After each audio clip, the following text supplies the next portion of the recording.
Hello everybody, welcome back to Yoba TV. If you're new here, you're welcome. Kindly click that subscribe button on your screen, like, comment, and share this program. Pẹ̀lú gbogbo rògbòdìyàn tó ń lọ yìí, ló jẹ́ kó orin kan ló wà lọ́kàn mi nsìn. First to begin with, Happy New Month to everybody. God bless you. Orin kan ló wù mí kí ikọ̀ bí mo ṣe wà yìí. Ẹ jọ̀ọ́ ẹ bá mi gbé orin. Ọmọ Ọlọ́ládé yẹn ló kọ. Lonely at the top, back. Money on my way, da. Mi ò bẹ́ anybody wí ọ̀pọ̀ tó bá ti jẹ́ ìwọ lọ̀rọ̀ mi taba lọ gbé tírélà Dangote kò fi páàkì tiẹ̀ ń bẹ́ mi ràn yẹn ṣe bọ̀ orin Àṣàkẹ́ lẹ́mìí kúkú nǹkan tèmi. Lonely at the top, gbẹgbẹrẹgbẹrẹgbẹ. Ọlọ́run, you can never disappoint Home Alone. Orúkọ yẹn tiẹ̀ suit ẹ̀. You can never, ever disappoint. Ìwọ tó jẹ́ pé àwọn èèyàn ti ń expect ẹjọ́ ring light ẹ̀ dáa. Àwọn kan tẹ̀ tó sọ pé wọ́n máa fún ẹ ní free ring light, another one. Eléyìí tó ní 2 ring lights ńláńlá. So that ojú ẹ̀ máa clear dáadáa by the time you come to analyze. You can never, ever disappoint, my sister. Wo inú yàrá ló máa gbẹ́kú sí. Ṣé mo gbé yẹn wà kí jáde náà ẹni yẹn máa gbẹ mọ́lé ni. Ọjọ́ kan wọ́n kàn rí òkú ẹ̀ pẹ̀lú tripod stand ni wọ́n kàn wá gbé ẹ pẹ̀lú chair òṣì tó máa ń lò yẹn àtiwá àti chair yẹn ó dinú sàárè ènìyàn tó bá fúnra ẹ̀ ń sinmi àwọn aláyọ̀ yọ̀ ìwọ tó ò rí pàtí ṣe ìwọ ló ń sunkún ó mèlú wo I'm coming back to analyse your ìgbésí ayé ẹ̀ ìwọ ṣì ní sùúrù náà à ń padà bọ̀ lórí ẹ̀ ẹ̀yin èèyàn mi ṣe rí ọ̀rọ̀ ọkọ àtìyàwó mo máa sọ fún yín èmi máa ń yọ ọwọ́ mi mo máa ń yẹsẹ̀ mi mo yọ ká mi mo yọ àtàǹpàkò mi. Anywhere you go to this Facebook àtàǹpàkò ló ń rìn sí ẹ̀yin tó bá ti yé ẹ jẹ́ kí n mọ̀ ọ́nù conversation ṣó yẹ yín bá àtàǹpàkò ọkùnrin bá ṣe rí ní nǹkan tó wà lábẹ́ ẹ̀ ṣe máa rí ó tún mú mi rántí láyé ọjọ́ àtàǹpàkò a máa wú àtàǹpàkò pa o tó bá wojú èèyàn báyìí àsáré lọ́wọ́ àtàǹpàkò ẹ̀ ẹ̀ ń try ọlọ́run èmi wọ́n fẹ́ bèrè pé èèyàn mélòó ló ti test kìíní ẹ̀ tó wá successful tó ti wojú tó dẹ̀ ìgbà tẹ́lẹ̀ dé the other room ṣé the same thing náà ni ṣó match ṣe ọ̀rọ̀ yẹn true torí èmi ò mọ̀ èmi ò wọ àtàǹpàkò èmi ò mọ̀ torí ojúmọ́ kan wèrè kan náà ni àtàǹpàkò ló ń rìn so ẹ̀yin èèyàn mi ọ̀rọ̀ Fẹ́mi Adébáyọ̀ ní kí ẹ jẹ́ àkọ́kọ́ bẹ̀rẹ̀ mẹ́yìn ṣe rí èmi máa ń sọ kinní kan ọkọ àtìyàwó tó jẹ́ pé wọ́n jọ bẹ̀rẹ̀ ní bẹ̀rẹ̀ pẹ̀pẹ̀ tí ò sí nǹkan kan ó máa ń hard kan tó fira wọn lẹ̀ kì í ṣe mo gbọ́n mo yà o tẹ́ bá rí pé àwọn mo gbọ́n mo yà ni ò kì í nísinmi bọ́ ọkọ àtìyàwó tó jọ bẹ̀rẹ̀ ní bẹ̀rẹ̀ pẹ̀pẹ̀ ilé ayé wọn ó máa ń le fáwọn méjèèjì láti fira wọn lẹ̀ because kì í ṣe divorce yẹn gangan ni kì í ṣe pé kó ní kálukú go their separate ways a lot of things lẹ́tí dàpọ̀ ó dàbí mi àtọkọ mi ń sìn mo sọ pé ok kì í ṣe pé how do you separate this is like somebody ṣe ló dàbí ẹni pé ta bá ní àbúrò nígbà tó bí wa ta lábúrò ta lẹ́gbọ̀n tí gbogbo àjọ ń pè papọ̀ nígbà yẹn ṣe mo gbé báyìí time ta bá ń lọ school tó ní kálukú wà different class ẹ̀hìn à ń separate but this is a person for how many years and years of years ẹ ti jọ fail papọ̀ ẹ ti jọ pass papọ̀ ẹ ti wà successful papọ̀ ẹ ti jọ bímọ papọ̀ ẹ ti jọ ṣe gbogbo nǹkan lé ayé papọ̀ everything in your life wọ́n ní tọkọ àtìyàwó gan bá ń gbé for a long time pé at one point wọ́n máa ń jọra wọn wọ́n ní ìyàwó àtọkọ wọn máa ń jọra wọn tó máa dàbí tẹ̀gbọ́n àtàbúrò ọkọ mi lè máa ro nǹkan kan báyìí màá dẹ̀ sọ fún kò ń ṣe ó máa ń ṣe mí dáadáa ó máa ń sọ fún mi pàjẹ́ ni mí ni màá ní ṣe bí nǹkan báyìí ló ń rò if you've lived with a man all your life ẹjọ́ ń sùn ẹjọ́ ń jí spirit yín ti dàpọ̀ yàrá mi lọ́pọ̀ ọ̀rọ̀ ọkọ àtìyàwó díẹ̀ la máa dá sí níbẹ̀ àwọn eléyìí tó bá sọ pé orí wọn ó fẹ́ tọ́ sí ibẹ̀ yẹn láti máa ṣe mọ̀ àwa máa ń tú orí ọmọ tí ò sunwọ̀n ṣe ni wá ẹ rọrọ Fẹ́mi Adébáyọ̀ àti ìyàwó ẹ̀. Èmi ò sọ pé nothing is impossible, but kì í ṣe ìfẹ́ nowadays làwọn méjèèjì jọ ní. Kì í ṣe ìfẹ́ nowadays. Ṣé rí, nǹkan lè ṣẹlẹ̀, ìjà lè ṣẹlẹ̀, a lot of ogun lè ṣẹlẹ̀ at any point in time. But ọjọ́ tó ń ní issue yẹn, èmi kan ti ń wò pé àwọn ẹlẹ́ máa padà jáde. Because tó bá wò dáadáa lẹ́yìn ọmọ, bó ti bí gbogbo ọmọ inú yín fúnra yín tán. How do you even go into the world? Wàá máa ráwọn kan wá, ṣé wàá máa béèrè, èèyàn kan máa béèrè, what's your best food? Ẹni ẹ máa sọ pé don't sleep. Ṣé mo lè ṣe kinní yẹn mọ́ ṣá? What's your best color? What's your best food? Would you like to go out today? Do you understand? Wàá ṣe máa wò pé kí lẹ́ni like. Kí lẹ́ni mi báyìí nǹkan tó sọ. Tọkọ mi bá sọ nǹkan mi báyìí mo ti mọ nǹkan tó mi. Ọ̀rọ̀ tó yẹ kí n fi ṣèbínú mi lè fi ṣèbínú náà mọ́ torí pé ó ti sọ so many times láti mọ̀ pé ó wà lára ẹ̀. You understand? So èmi máa ń wò pé àwọn relationship ayé ọjọ́ mi sọ pé ń sìn o, ayé ọjọ́ is based on truth. Dancing, a lot of things ti wọnú ara, so it's so difficult. It's so difficult to start new, I swear. Ẹ lè máa tweak in bí báyìí pé okay, ibi tó kù sí ni, but to start afresh. TSK dẹ́ máa kó ọjọ́ mẹ́ta mi máa rí kọ́mẹ̀ntì yín, ṣé kò sí? Mo ṣe rántí sí, mo ṣe sáré béèrè yín. Ẹ má bínú, ọkàn mi máa ń lọ bẹ̀ pé máa béèrè àti máa rojọ́ bàgbé. Ọlọ́run jẹ́ kẹ́nu páyàn. TSK, please drop a comment. I hope you're fine. Má sọ pé máa béèrè, má gbàgbé ni, má bínú. And happy new month. It's hard. Nísìnyí báyìí màá wá ṣe wàá máa pọ́n nǹkan, màá máa wọ aṣọ tó tight, màá máa kó gbogbo ẹ̀, màá máa ṣé mo lè ṣe kinní yẹn mọ́ ṣá? You understand? Mo máa sọ kinní kan pé kò sí human being tó perfect. Obìnrin ń bọ̀ láti ibi tí ò perfect, ọkùnrin ń bọ̀ láti ibi tí ò perfect, pẹ̀lú gbogbo nǹkan tójú yín ti rí ní ayé. Kẹ́ tó lè make it work, ẹ ti bímọ, ẹ ti ṣe gbogbo ẹ̀. Mo máa sọ kó tó fẹ́ ọkọ ẹ̀, ọjọ́ tó bá ti rí ọkùnrin, ọjọ́ tí mo rí ọkọ mi ni mo ti mọ̀ pé ọkọ mi lélẹ̀. Àwọn kọ̀ọ̀kan wà yóò just know, mo ti mọ̀ pé èèyàn ti máa fẹ́ lélẹ̀. Tó bá ti mọ̀ pé kò lè work, first courtship yẹn, first year, second year yẹn ló ti bá mọ̀. But a lot of women just go ahead with it. Maybe we change, maybe àwọn kọ̀ọ̀kan wà kò ṣe é change, àwọn kọ̀ọ̀kan wà ò ṣe é change. Àwọn ìwà kọ̀ọ̀kan wà tó jẹ́ pé ṣe orígbà tó ń kọ́ ọ̀tí yẹn kò sí bó ṣe lè hide wà mọ̀ pé this person is not a good person.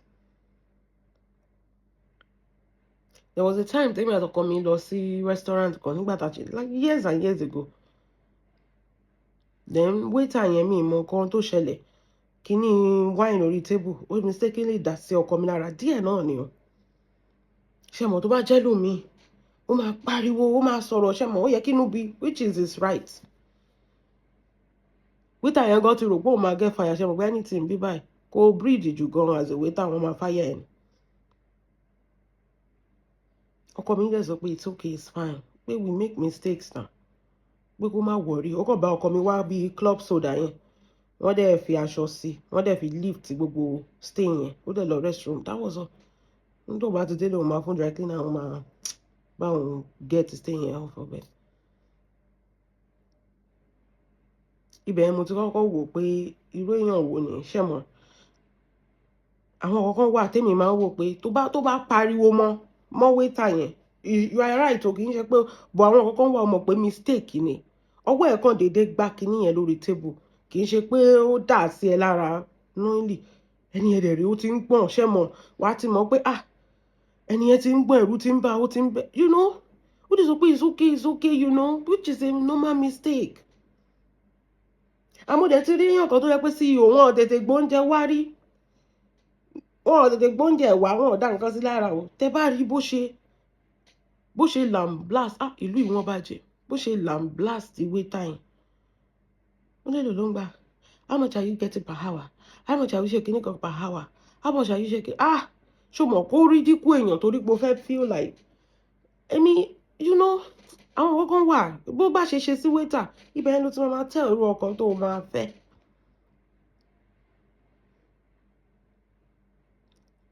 kì í ṣe nǹkan ẹyọ kan tí mò ń sọ nìyẹn, don't get me wrong, other things náà èmi kàn fi ṣe example ni.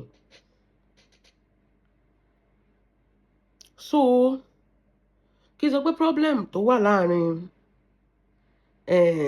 Fẹ́mi Adébáyọ̀ àti ìyàwó ẹ̀ kò lè ju problem obìnrin lọ, gbogbo èèyàn ló fẹ́ dó Fẹ́mi.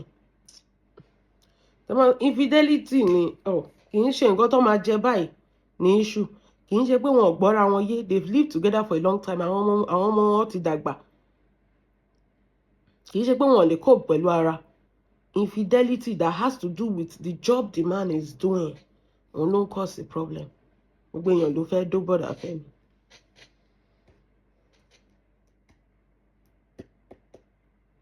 ó dàbẹ̀ ni pé ṣé wọ́n fẹ́ dó bọ̀dà Fẹ́mi tó bọ́ ṣe fẹ́ dó Ọdúnládé ni mọ nǹkan tí ojúyàwó yẹn náà rí, especially báwọn obìnrin ṣe feel pé ṣeré èèyàn tó yẹ kó má rí ni, ṣeré èèyàn tó yẹ kó fẹ́ ni, bó ṣe nà ọmọ tó nà tán, ọmọ nà bí owó, ọmọ yẹn bó ṣe nà yẹn ní kí ni abẹ́ ẹ̀ ṣe máa nà. wọ́n máa ń sọ dáadáa, kì í ṣe pé ẹlẹ́yà tí mo bá jẹ́ sọkúsọ, ó ti pẹ́ wọ́n ti máa ń sọ pé kí ni abẹ́ ìbọ̀dá náà. èmi ò rí o torí ẹ dénú, èmi ò rí o, èmi máa ń gbọ́ tó máa ń sọ ọ́ ni o, àwọn tó dẹ̀ ti jẹ́ ń bẹ̀ ló máa ń sọ. I cannot deny, I cannot confirm this, òun lẹ ti gbọ́ yẹn. So pẹ̀lú pé ìyàwó òun make up, kò ń ṣe irun, kò ń ṣe spray SU ni, àwọn obìnrin kan máa feel pé kó máa rọ fáwọn, you understand, kó máa rọ fún àwọn.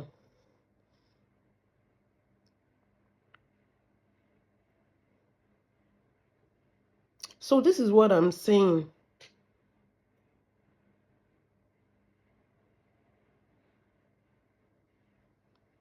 This is what I'm saying.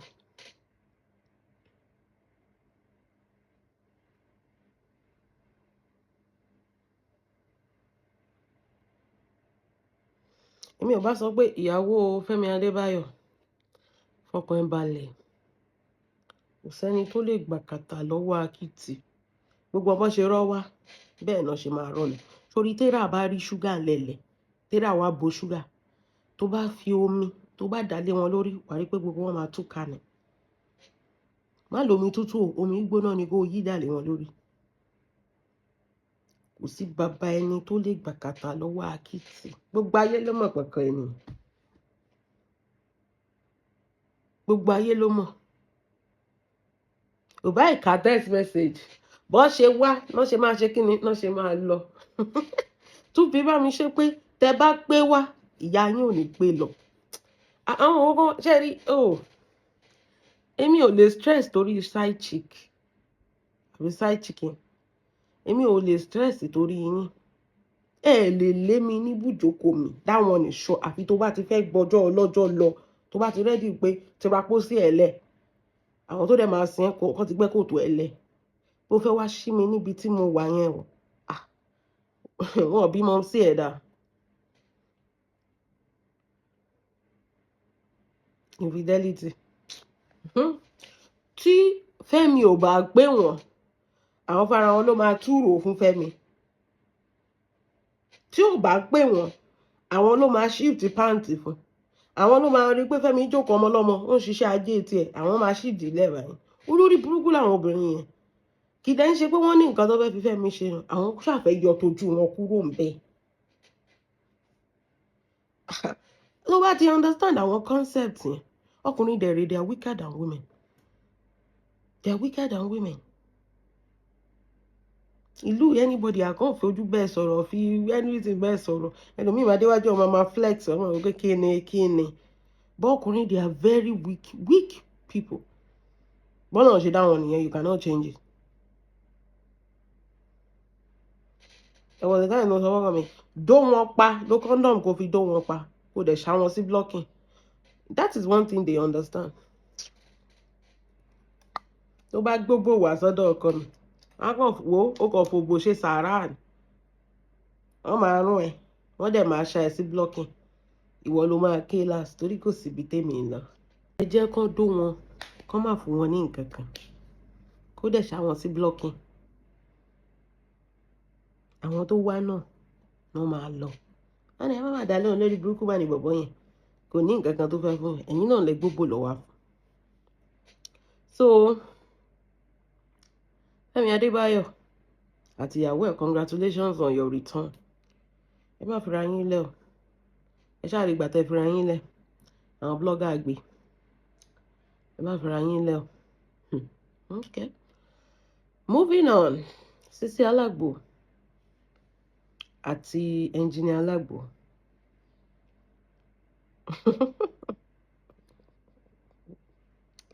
Forever is our deal. Mo rò pé Sisi Alagbo lọ sí hospital ni ó ti tún kúrò ọjọ́ kejì ẹ̀ tẹ̀ kí ń jẹ́ kí kíní ìwà believable ẹ̀yìn àti hospital any small thing ẹ̀ ti gorí stretcher any small thing ó tún jẹ́ kó wà believable ìrọ̀lẹ́ ọjọ́ tó lọ sí hospital yẹn náà ló ti bẹ̀rẹ̀ sí ní jó lórí TikTok.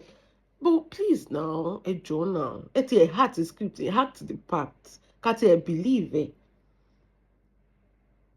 Wọ́n lè fẹ́ ṣe giveaway àtọkọ àtìyàwó. Àwa ní iṣẹ́ ìsìn o pìtìpìtì ayé ò ní dé bá wa ẹ̀yin lẹ má rí ẹ̀yin lẹ tún nísinmi.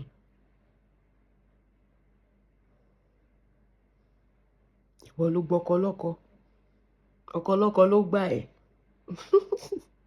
Ọkọ fẹ́ ṣe giveaway ọ̀tọ̀ ìyàwó fẹ́ ṣe giveaway ọ̀tọ̀ ṣé nǹkan tó kù yìí kú nìyẹn ṣáàgbó òun ò tún tà mọ́ ní báyìí. women obìnrin kì í ṣe gbogbo ẹpọ̀n ní kó máa ṣe pàpàpà àwọn ẹpọ̀n kan wà tán bá ti dó ẹ wà á máa ṣorí ibú ni o. Kì í ṣe gbogbo ọkùnrin ẹ̀sẹ̀ yálẹ̀ yín tẹ́ ẹ̀ mọ̀ ọkọ yìí àwọn míì wà súrà burúkú ló wà lára wọn. Táyé èèyàn kan ò bá dé bàjẹ́ owó Yorùbá ni o kì í ṣe mi ò pọ̀fọ̀ torí gbà yẹn máa dé pé ẹlẹ́yà tẹ́mù tún lọ ń pọ̀fọ̀ lórí fídíò àbí kété mi. Yorùbá wí pé bóyá kí ọkọ bẹ̀rẹ̀ rẹ̀ tí téèyàn kan ò bá bàjẹ́ kò lè dá fẹ́yàn mi. What does that mean? Bóyá wọ́n ti lo Engineer Alagbo lọ́dọ̀ ìyálé tó kàn sẹ́ǹdì pàǹtí tó kù sọ́dọ̀ ẹ̀. Torí ìgbà tí ẹ̀yìn iṣẹ́ sìn níyálé ń tà dáadáa tó ń tà wàràwàrà tó ń họ́dà nǹkan ní ṣọ́ọ̀bù ń kún. Kátẹ̀sọ́ gan ẹsẹ̀ Engineer Alagbo gan ò dá ń ṣọ́ọ̀bù woman yẹn torí gbogbo ìgbà tó wà lọ́dọ̀ woman yẹn rí fídíò tọ́jọ́ ṣe tó ń tọrọ 20,000 woman yẹn sọ pé kò sájé kò sọ́jà. Wọ́n dẹ̀ wà ní good chemistry òun àti Falila tàbí kí lórúkọ Farida ìyá Ekimo àti rí chemistry wọn ni they look good together they look wọ́n máa dán nǹkan wò nù yàrá ẹ̀yìn ìbẹ̀yàn.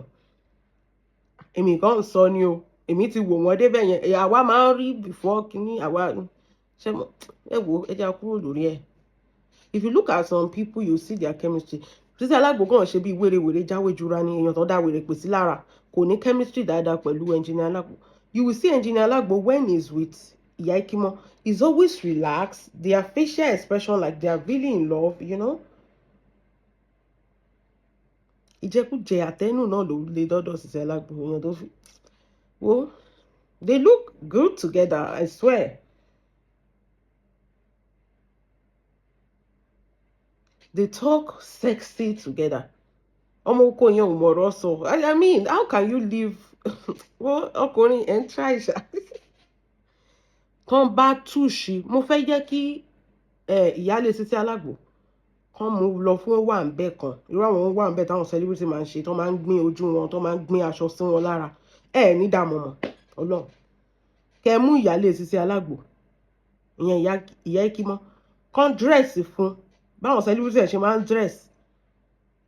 Ó máa dàbẹ́ ni pé Engineer Alagbo ó sọ nǹkan nù Ọlọ́run wọ́n ti máa toast ẹ̀ ọmọ yẹn bad gan lẹ́yìn ọmọ mélòó ló ṣì rí bẹ́yẹn ọmọ yẹn bad gan kò tí owó ò sí lọ́wọ́ ẹ̀ kò dẹ̀ tí bọ́ sọ́wọ́ àwọn èèyàn tó lé kán make up fún kán ṣe full facial fún kán ṣe gbogbo ẹ̀ fún kán dress àwọn corset kìíní it go shock all of you.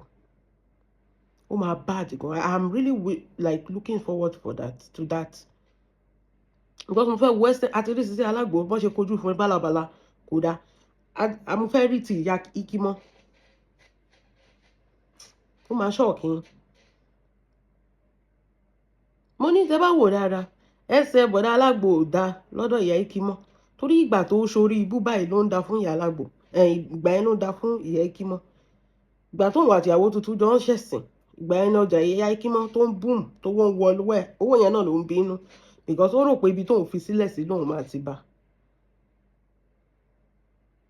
When God says it's your time it's your time nǹkan tí mo fẹ́ sọ fún ìyáálé Sisi Alágbo nìyẹn ìyá ikí mọ́ tọ́nà bá sọ pé àsìkò ẹni ayé èèyàn kan ò bá ìbàjẹ́ àsìkò ẹni because jẹ́jẹ́ ẹ̀ ló wà ibi tó fi iyọ̀ ẹ́ sí ni iyọ̀ ẹ́ ń ṣomi sí ọ̀tìgbà tó ń lọ sórí ibú ṣé ó ti wá dáa fún ibi tó sá lọ ṣé ó ti wá di Dangote lọ́dọ̀ ibi tó ti ń tàgbò kán gbé bọ̀dá alágbo gan sínú ìkòkò àgbo yẹn kán sè é fún ọjọ́ 7 kò lè wẹ̀ṣẹ́ tó wà lára ẹ̀ kúrò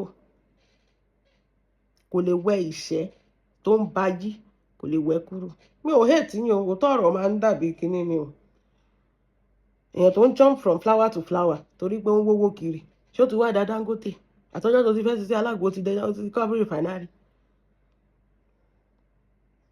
àtẹ́lẹwọ́ ẹni kì í ṣe kíni kì í tọ́ni jẹ you think it's by setting ring light kò gbé ṣẹ́ẹ̀tì sọ́rùn kó máa bá alágbo kiri àgbo torí owó ti wà lọ́wọ́ ìyẹn ó fìyàwó lẹ̀ pẹ̀lú ọmọ àtìgbà tán drag ẹ lo tó mọ̀nà lé ó rí pé kayamata yẹn kí ló fi fracas pé tán bá fracas ìyálàjẹ́ ẹ̀ kayamata tán lò fún ẹ yẹn ó máa wẹ̀ by itself kúrò lójú ẹ̀ kayamata tó lò fún ẹ ó máa ká lẹ́sẹ̀ nǹkan tó ń pè ní fracas nìyẹn ó rí pé gbà tí pìtìpìtì ayé dé bẹ́ẹ̀ àtẹ̀yàn tó lo kayamata àtiwọ́ lẹ́jọ́ ń ṣe give away torí pé ẹ̀ ń wá sympathy ọlọ́run má má fẹ̀sìn wá sí ọwọ́ ọmọ aráyé torí pé ẹ̀ ń wá sympathy ẹ̀yin lẹ ṣe marriage ẹ̀yin lẹ tún nísinmi ìbẹ́ fẹ́ pẹ́pẹ́ èèyàn ni èèyàn tẹ́ fẹ́ pẹ́pẹ́ ó kàn ń wò pé ẹ̀ máa wò báwọn ilé ṣe ń ṣẹ̀sìn.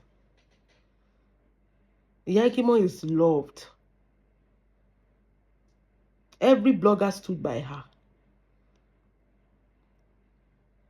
She's loved. Ẹ̀yin fowó ra blogger ń pè káàkiri. So nobody is going to stand by you because your intentions are very bad. Sisi Alágbo. Tó bá yẹ pé ọmọ àgbà ni ẹ́ lóòótọ́, ó yẹ kán mú ẹ kó lọ kọ́kọ́ kúnlẹ̀ fún ìyáálé ẹ ni. Ó gbọ́dọ̀ mọ ìyáálé ẹ. Ìyáálé ẹ gbọ́dọ̀ approve marriage yẹn kì í ṣe pé kó já ọkọ ọlọ́kọ gbà kó o fún lágbo mu kó sọ di gbẹ̀wù dání kì í ṣe bó ṣe ń ṣe nílẹ̀ Yorùbá ni tó bá jẹ́ ọmọ àgbà lóòótọ́ ọkùnrin yẹn máa mú ẹ dọ́dọ̀ ìyáálé ẹ wàá kúnlẹ̀ fún wàá ní kó gbà ẹ tọwọ́ tẹsẹ̀ kó tó ṣègbéyàwó.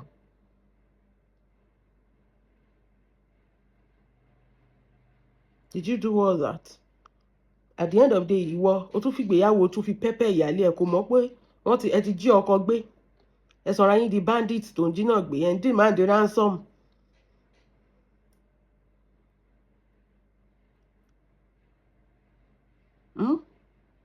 O tún ti gbé egun eléegun o lè ṣaláì má gbé egun eléegun náà so kì í ṣe àlejò òun ṣàlejò pẹ̀lú egun eléegun ṣe bí o ṣe gbé alákọ̀ọ́kọ́ nìyẹn o tún ti gbé egun eléegun ẹlẹ́ẹ̀kejì.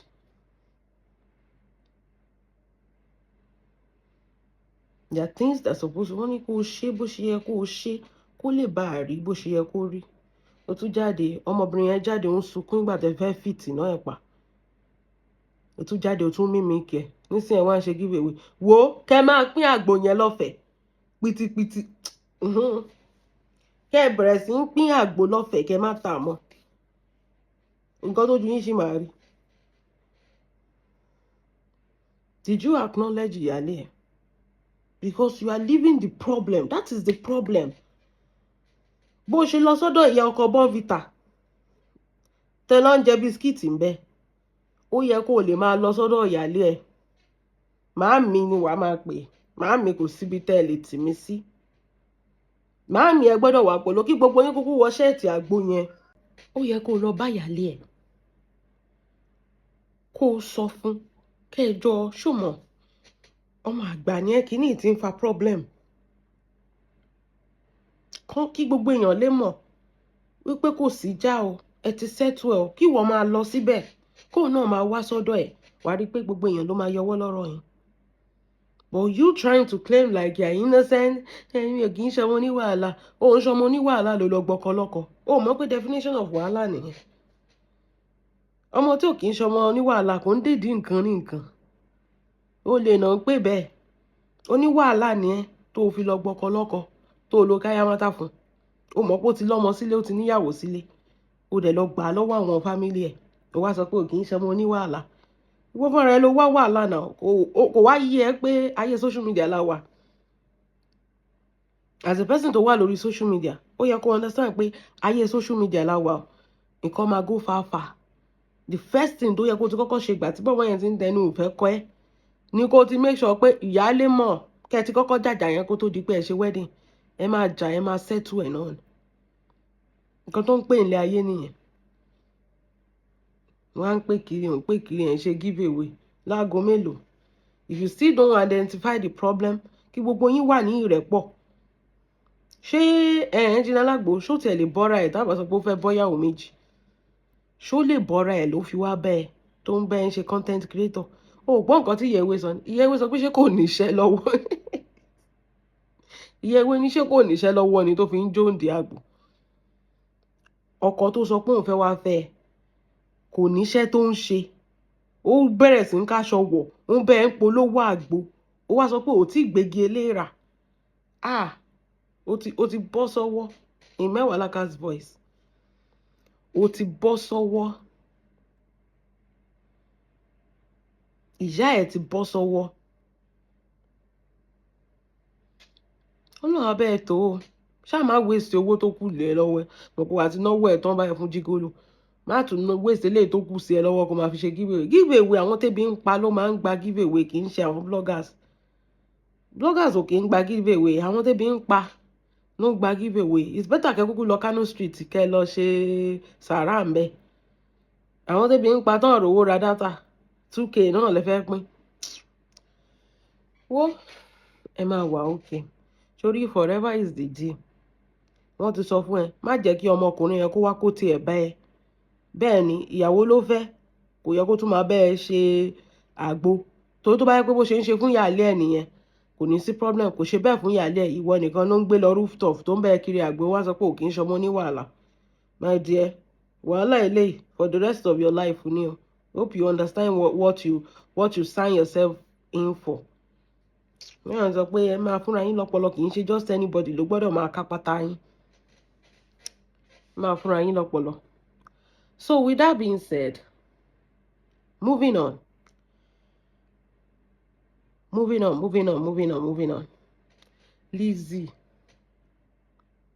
Lizzy Home Alone.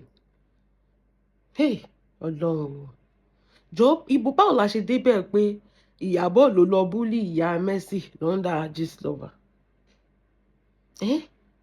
Tàbá wí Ìyábọ̀ ni o tàbá sọ Ìyábọ̀ ni o Ìyábọ̀ lélẹ̀ ìyá báwo lẹ́tẹ̀ ṣe máa ń ronú ẹ máa sùn ẹ máa jí àníkan tó máa jáde lọ́pọlọ yín yẹn because Mercy gan máa jókòó pé ìyá àgbàlagbà tó kú ẹjọ́ ṣe bí ọmọdé ló máa ń gbẹ̀yìn arúgbó Ìyábọ̀ ló tún pa màmá tó ní Ìyábọ̀ ò ní tìjú ṣó yẹ kó lè dé bẹ́ẹ̀ kó lọ máa jó lẹ́yìn ìgbà tó búlì ìyá yẹn lórí Gistlover ó yá fún wa ní evidence wọn máa sọ pé ẹ̀rí wá ò rìsíìtì wá fún wa ní evidence náà ó gbé Ìyábọ̀ ló lọ sọ́nà Gistlover tó lọ búlì ìyá Mercy ṣé wọn ò búlì Priscilla ibi tó ti lọ́pọlọ nìyẹn lọ́ndà Gistlover o ò lè rí yẹn kó o gbé o àbí Ìyábọ̀ ló tún máa búlì ọmọ ẹ̀ nígbà tí wọ́n rí Ìyábọ̀ Priscilla pẹ̀lú Kórèdé Bello àti Priscilla pẹ̀lú Kizz Daniel nígbà yẹn wọ́n máa búlì Priscilla kò máa sí orúkọ tó ń pè lọ́ndà Gistlover kò máa sí orúkọ tó ń pè ọmọ yẹn lọ́ndà Gistlover ń gbà yẹn bí wọ́n ṣe sọ pé o sanwó fún Gistlover làwọn náà máa sanwó fún Gistlover kan lè bring the story yẹn down. You think the world revolves around you alone ó wá sọ pé yẹn pátì ìta ni kí yẹn kí ló dé tó fi fẹ́ lọ patí ó wù ẹ́ lọ ṣebí torí ẹ̀ ló ṣe ń tọrọ attention lọ́wọ́ Dayọ̀ Amusa tó ṣàǹkì wèrè ẹ̀ ó wù ẹ́ kí ìwọ náà débẹ̀ inú ilé tó máa jókòó sí ìwọ àti wá báyìí my fellow blogger lọ́rọ̀ Alábìkẹ́ mi ìrírú eléyìí rí láyé mi patí oní patí ọ̀tọ̀ nìyàn tó ń ṣe patí ọ̀tọ̀ nìyàn tí ò lè lọ tó ń ṣe analysis wọ́n máa ṣe wọ́n patí ò complain ó ní ó wọ bàtà kan ṣó gbé tán lè padà ní pé kó má gbé ṣó wọ bàtà yẹn tán lè padà pé kó má wọ ẹ tún bíìfù ẹ tún bá ráìsì bínú pé wọn ò pín ráìsì lọ́dọ̀ yín àmọ́ pé bí ń pa yín ẹni ṣó yẹ kán lè lẹ́sìkà wọn bó tí nǹkan tí yàn ṣe lójú yín tó dáa ẹ̀yin dẹ̀rí ẹ̀ rí nǹkan kan ṣe ó ní kí n ṣerú ẹ̀ ló máa ń lọrú pátí yẹn pátí àwọn Nollywood actress kí ló fẹ́ lọ ṣe ń bẹ̀ ibo lórí lọ ṣé táwọn Dangote wọ́n gbé ẹ̀ sí táwọn Ọ̀tẹ́dọ́lá wọ́n pè àwọn Davido wọ́n gbé ẹ̀ home alone èwo lórí lọ ìrúwó náà gbé ẹ̀ sí èwo ni wọ́n gbé ẹ̀ sí ẹ̀yin tẹ́ ẹ̀ gbádùn ẹ ti sick mà aṣọ tó ń tà gan òòrè yàn rà ìwà òṣì náà ló fi bá tayé ara ẹ jẹ́ tó wá dé ní èèyàn tó ń ṣe ṣóò lójoojúmọ́ tó fi bá tayé ara ẹ jẹ́ ó rò pé téèyàn kan ló ń bàjẹ́ táré ló ń bàjẹ́ náà ó ń sọ fún yàn you're destroying your own self you're literally destroying your own life.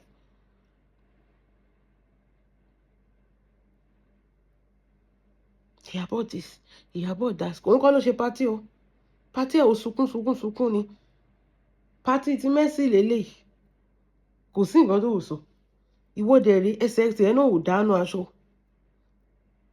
tó bá wọṣọ gan wàá wọ bọ́ǹbọ̀mù pọ́ọ̀tì ẹ̀ ni mọ̀ pọ́nrún ẹ̀gbọ́n ò gbé aṣọ dúró àwọn èèyàn yìí bí celebrity ṣe wà ń bẹ influencer wà ń bẹ gbogbo wọn ló kún bẹ́ẹ̀ tán yẹ sí èèyàn mélòó ló dọ́dọ̀ tiẹ̀ ìwọ tó sọ pé ẹ̀yin ṣerú pátí yẹn ló máa ṣe mélòó ló ti ṣe ẹ̀yìn yẹ́ ẹ̀ gan ṣé o yí padà rí Godfather ẹ tó kú Aláàfin ṣó tẹ̀ ṣe pátí pé òkè òun fẹ́ ṣe pátí dádì ẹ̀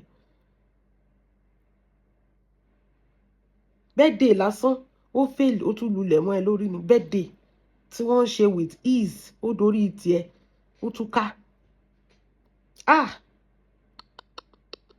ìwọ lọ̀rọ̀ wá tọ́ sí lẹ́nu lójú tí ẹ bá yàwó ni wẹ́n náà wèrè o kì í mọ̀ pé òun ti ya wèrè náà nǹkan tẹ̀mí máa ń fọ̀rọ̀ ẹ pé nìyẹn wèrè o kì í mọ̀ pé òun ti ya wèrè lójú wèrè òun sàn ni náà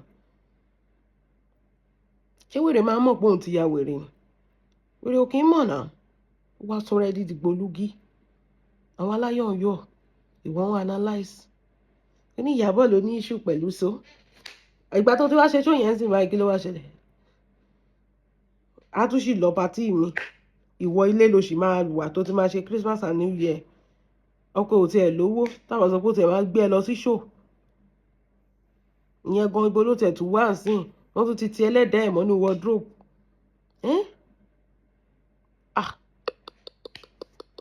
ó lágbára o ayé yín ò wù mí o ayé yín ò wù mí at all.